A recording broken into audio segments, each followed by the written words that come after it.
For decades, it was widely assumed that the Catholic Church was entering a phase of terminal decline, facing a demographic collapse that appeared unavoidable. The math of this decline was straightforward. Without a steady stream of new priests to administer sacraments like the Eucharist, the institution would cease to function in any meaningful way.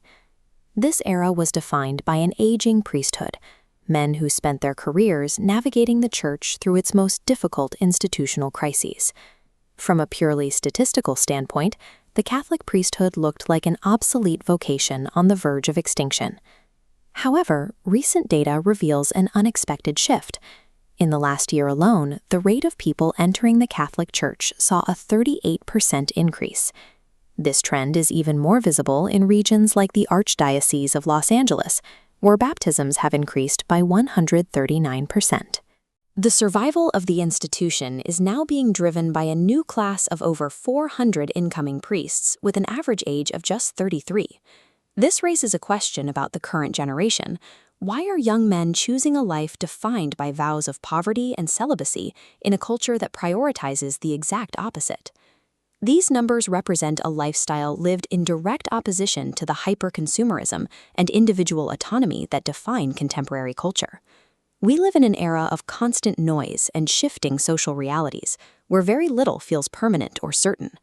In this environment, the ancient, unchanging structure of the Catholic Church offers a psychological contrast to modern instability. Young people are searching for an objective truth, a firm foundation that they can rely on to support the weight of their entire lives.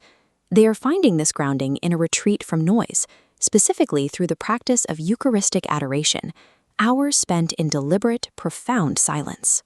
These men are not looking for an escape from reality, but an antidote to the overwhelming volume of modern life. This influx of young men is creating an ideological shift within the Church's leadership. The era of the social justice boomer priest is ending, replaced by a younger generation that prioritizes strict orthodoxy and traditional liturgy. This new wave explicitly avoids the integration of partisan politics into their ministry. They focus instead on delivering the uncompromised truth of the gospel, while leaning heavily into the historical rituals of the faith. This commitment is physically realized during ordination, when these men take permanent vows that bind them to the institution for life.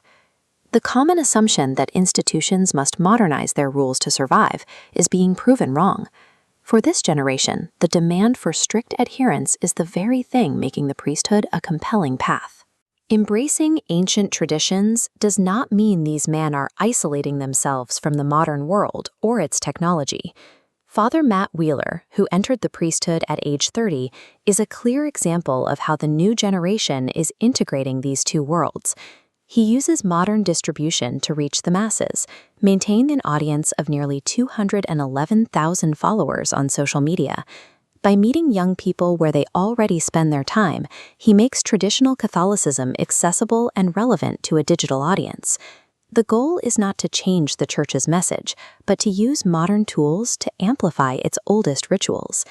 This digital outreach is having a tangible impact on physical communities, filling the pews of cathedrals like this one. The story of the Catholic Church has shifted from a narrative of terminal decline to one of youth-driven revitalization.